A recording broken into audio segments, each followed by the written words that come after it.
So if you're a successful professional in your 40s and 50s and you've been trying to lose weight without results, I'm going to be making a prediction for you. You've probably made at least 3 of these weight loss mistakes, maybe even more. And you know what the funny thing is? None of them are because you're lazy. In fact, most people I see who are struggling with fat loss aren't the people who know nothing about health.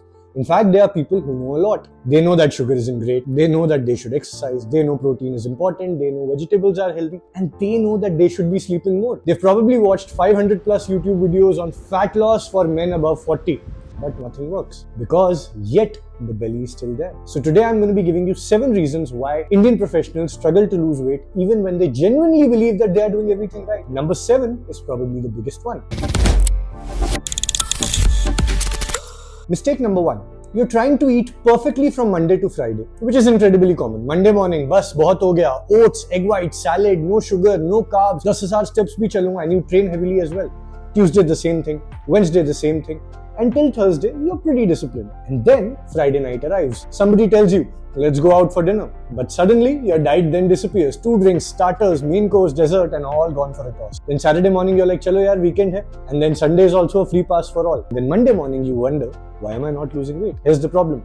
Your body doesn't grade you on your weekdays. It responds to your overall pattern and momentum. Even extreme restrictions during the week, which are followed by uncontrollable weekend eating, is one of the most common reasons weight loss stalls for busy professionals. You don't need a Monday to Friday diet. I'm being honest. You need a 7-day lifestyle strategy which is sustainable for you. Mistake number 2.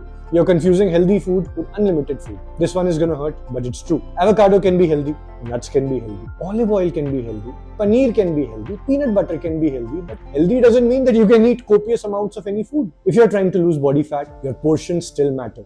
A handful of nuts becomes 2 handfuls, a teaspoon of peanut butter becomes 3, a little oil becomes a generous pour, and suddenly the meal that looked extremely healthy is far more energy dense than you realize. Stop asking only whether this is healthy or not. Start asking instead whether this food is appropriate for my goal and my overall diet. Mistake number 3. You are using exercise to compensate for your diet. Now you've had a heavy dinner last night, so today you decide, I'll burn it off in the gym. You do an intense workout and then you feel like you've earned a big meal. This creates a dangerous psychological cycle. Eat more, exercise more, then eat more, then exercise even more. Instead of using exercise as punishment for eating, use it to build a stronger, fitter body. Be it resistance training, walking, cardiovascular fitness, mobility, strength. These are investments, not punishments for the wrongdoings which you do with your food. If your job keeps you sitting most of the day, one gym session doesn't make the rest of your day irrelevant. Daily movement, not just workout, matters for fat loss for professionals way more than your workouts where you burn it off and forget about it all. Mistake number 4. You are ignoring your liquid calories. Now this one is particularly relevant for professionals. You don't eat dessert, but you drink 2 glasses of wine. You don't eat sweets, but you have 3 cups of chai with biscuits. You don't eat junk food, but you have a fancy coffee with sugar syrup in it. You don't drink soda, but your weekend starts with cocktails itself. And because you are drinking it, you don't probably mentally register it too, that it is food as well. But your body doesn't care whether calories are coming from something you chewed or something you drank. So saying that I'm never going to drink alcohol,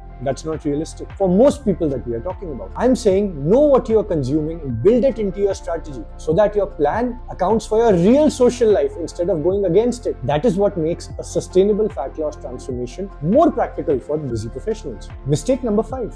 You think you need more motivation. This is one of the biggest myths in fitness. You say, oh, I just need to be more disciplined. No. That's not true. In fact, you need fewer decisions every day. Every morning you decide, should I work out? If I work out, what should I do? Should I eat healthy? If I eat healthy, what should be my meal like? This is the problem. When this happens, you rely on motivation every day, and that is exhausting. Instead, why don't you build systems? Default breakfasts, default restaurant orders, a minimum step target, scheduled training sessions, a plan for business dinners, food at home. These are things which make healthy behavior boringly predictable. This is the same as you building a sales process for your business instead of deciding every morning how you need to get the next ounce of money in your company. Mistake number 6. You start chasing the newest diet instead of fixing the fundamentals. You try keto, OMAD, intermittent fasting, carnivore, detox, juice cleanse, apple cider vinegar, a new powder, a new supplement, a new strategy every few months. Now, some of these things can work for some people. But the question isn't, can this diet produce weight loss? Almost any approach can create weight loss if it puts you in a sustainable energy deficit. The question is, can you live like this for the next 5 years? If you lose 12 kgs and regain 5, what problem did you actually solve. Sustainable weight loss usually requires a combination of dietary change, physical activity, behavioral change, and a strategy that you can actually maintain. For people with pre-diabetes who are overweight, evidence supports that weight management and physical activity are key parts of reducing diabetes risk. So you don't need the perfect diet. You need the diet that you can actually follow sustainably. And finally, mistake number 7, the one I want you to remember.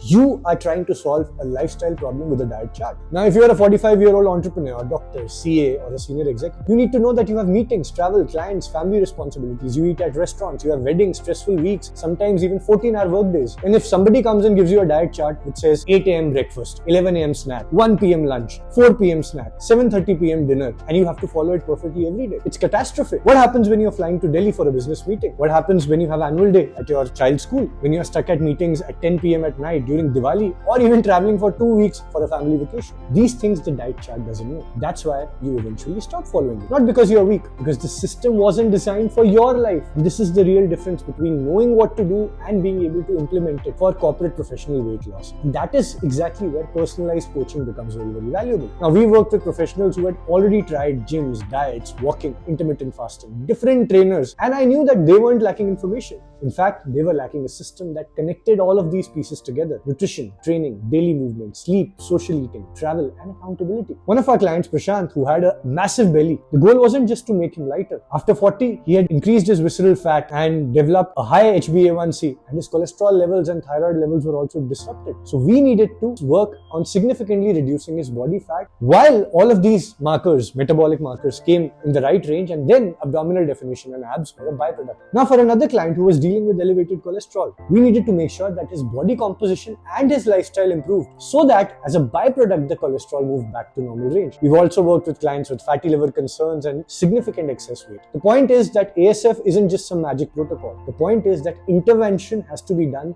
rightly so that it matches the person and their lifestyle. So if you're thinking that I've made definitely 3 or more mistakes which I've told you, that's actually good news. It means that you don't need another extreme diet. You need a better system. And the first step isn't to punish yourself. The first step is to understand what's actually going wrong. I've put together a free resource in the description breaking down the framework we use for sustainable fat loss and metabolic health for busy professionals. Just go through it, and if you feel like you might be a good fit for the kind of ecosystem that we follow, book a call with our team. We look at your situation, your lifestyle, your goals, your current habits, and what's held you back before. And then we'll work through what makes sense for you. So if you're successful in your career, already proven that you can follow systems, solve complicated problems, manage people, build businesses, and make difficult decisions, don't just tell yourself that I don't have the discipline to get healthy. Maybe you've never had a proper health system designed around your life, which you are actually living. Both of these are very different problems. I'll see you in the next video.